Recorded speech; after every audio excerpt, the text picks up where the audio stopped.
Bonjour à tous, c'est Divine, je vous retrouve aujourd'hui pour une nouvelle vidéo. Nous sommes le jeudi 28 juillet, c'est donc le 4e jour du challenge French Readathon. Hier j'ai donc commencé le premier tome de La Bicyclette Bleue de Régine Deforge aux éditions France Loisirs. Et je dois dire que je redécouvre totalement le personnage qu'est Léa parce que c'est une jeune fille très manipulatrice à qui personne n'arrive à lui dire non. Elle a toujours tout ce qu'elle veut et depuis toujours. Elle ne pense qu'à son petit bonheur et elle ne pense pas du tout aux conséquences que ce qu'elle fait et ce qu'elle dit a sur les autres personnes. Et en plus de ça, à côté de ça, elle est hyper manipulatrice mais sans scrupules, c'est-à-dire qu'elle va faire les choses, vraiment elle va mentir à son père qui l'adore, elle est la chouchoute de son père, etc. Et elle ne se dit pas une seule seconde qu'elle peut faire du mal aux gens autour d'elle en faisant ça, donc voilà. Pour l'instant j'ai pas plus avancé que ça dans ma lecture, du coup je vous retrouve très vite dès que j'ai relu un petit peu.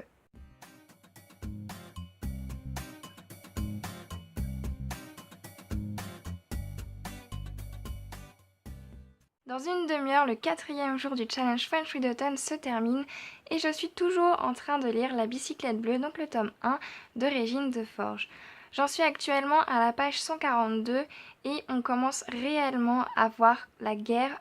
Léa, le personnage donc principal, commence sérieusement à se rendre compte de ce que va être la guerre. On voit bien l'inquiétude qu'elle a pour ses proches qui sont partis au front et on comprend également à quel point ça pouvait être difficile d'attendre et de savoir que Paris allait être pris au final. Alors la première fois que j'ai lu ce livre, je n'étais pas totalement au courant à propos de la deuxième et même de la première guerre.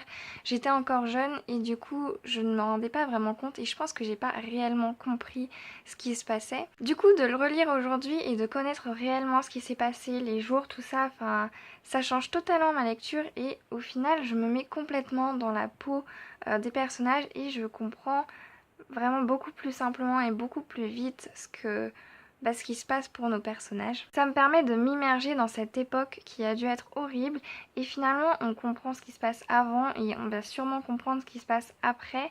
Mais du coup c'est une façon aussi d'en apprendre sur l'histoire et je pense que ce genre de livre doit être clairement intéressant pour les personnes qui révisent justement les premières et secondes guerres mondiales. Par exemple au collège ou au lycée, ça peut être pas mal de connaître ça. On arrive plus facilement, comme je vous le disais, à comprendre la situation donc pour le moment à Paris ou en France tout simplement. Pour l'instant il s'est pas franchement passé grand chose durant ma lecture. Elle a quitté donc son petit village Montillac pour arriver à Paris. À la base ça devait être pour 1 ou 2 semaines et elle est finalement restée au moment où elle a appris que la femme de son bien-aimé est tombée enceinte et que celui-ci partait au front et donc lui a demandé de veiller sur elle en son absence. Au moment où je termine ma lecture, du coup, elle doit quitter Paris en toute hâte parce qu'ils savent que Paris n'est plus un endroit sûr, que Paris va sûrement être, j'ai oublié le mot, mais bon, en gros, les Allemands vont venir.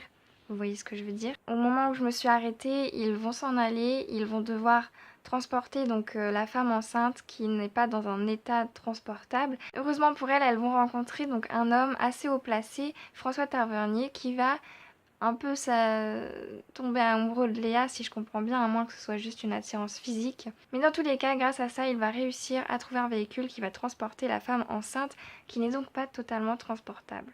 Chance, j'ai à peine lu une page du chapitre suivant et en fait François Tavernier n'a plus donné signe de vie depuis quelques jours et du coup elles n'ont pas pu quitter Paris malgré les bombardements qui n'arrêtent pas d'agiter la capitale. Ils sont donc le 3 juin et il y a eu beaucoup de bombardements qui ont fait en tout 300 morts.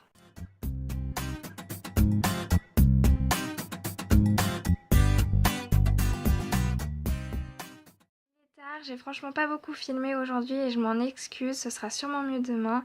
Mais j'étais tout simplement pas là aujourd'hui, j'étais pas chez moi donc pas beaucoup de lecture forcément. Sinon j'ai complètement oublié de vous parler du défi du jour, donc sur la page Facebook French Readathon. Aujourd'hui il faut donc faire un marque-page à l'effigie de notre lecture en cours. Pour ma part c'est donc La Bicyclette Bleue de Régine Deforge. Et bah du coup je vais essayer de faire ça tout de suite mais je suis pas trop sûre du résultat, je vois pas trop comment je pourrais le faire. On va essayer. Bon voilà, on va essayer de se dire que ceci est un marque-page, on va éviter de s'imaginer que c'est une page Word. Hein. Du coup, pour ma lecture en cours, j'ai tout d'abord pris la Tour Eiffel, donc ça se passe en France évidemment, et notamment au moment où j'en suis, ils sont toujours à Paris. La deuxième image, donc pour mon marque-page, j'ai décidé de prendre, donc j'ai un peu triché, c'est une image du film, d'où le titre La bicyclette bleue, parce que la jeune fille aide comme elle peut durant la guerre grâce à sa bicyclette bleue. La troisième image, j'ai tout simplement cherché Montillac, le net, et j'ai trouvé une image qui ressemblait un peu à la maison de Léa, de sa famille, à Montillac. Du coup voilà, c'est comme ça que je me représente un peu leur maison. Il y a un peu de couleur, c'est un peu la campagne, ça a l'air calme, une maison un peu grande, voilà, parce que très très familiale. Donc c'est un peu comme ça que je me représenterai leur maison. Donc voilà, en tout pour un marque-page, je dirais que ça décrit bien pour l'instant ma lecture, là où j'en suis. Parce qu'évidemment, si j'aurais été un peu plus loin dans ma lecture, j'aurais sûrement choisi des images avec des images de guerre, de soldats peut-être même. Mais voilà, pour l'instant, il n'y a rien de bien méchant dans le livre, rien de réellement guerre. Ceci étant dit, je triche un peu pour cette deuxième image, étant donné que pour l'instant, elle n'a toujours pas de bicyclette bleue, elle l'a toujours pas utilisée. Mais comme c'est le titre du livre, je me dis que j'ai bien le droit de tricher un peu comme ça. Donc voilà, sur ce, je vais vous laisser. Je vous souhaite à tous de très bonnes lectures. J'espère que votre challenge se passe bien. N'hésitez pas à me dire où est-ce que vous en êtes dans vos lectures, si vous faites de bonnes ou de mauvaises découvertes. Je vous fais tous des bisous et je vous dis à demain.